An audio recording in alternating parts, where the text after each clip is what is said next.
Hola chicas y chicos, ¿qué tal? ¿Cómo están? Bienvenidos a otro nuevo videito y hoy día vamos a hacer tarjetas navideñas súper fáciles y con materiales que puedes encontrar en casa.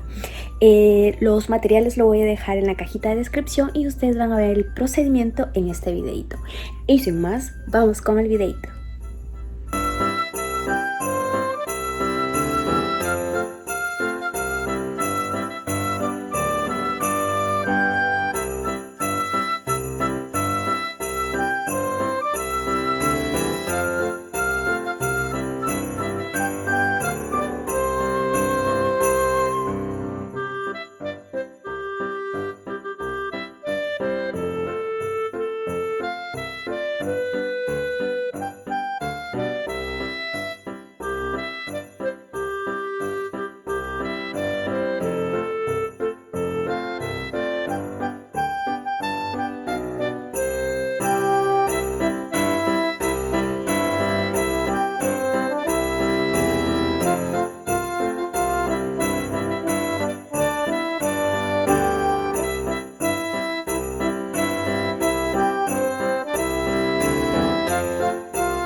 Y bueno, espero que les haya gustado estos diseños de tarjetas navideñas. Ya sabes, no olvides seguirme en mis redes sociales como son Facebook, Twitter e Instagram.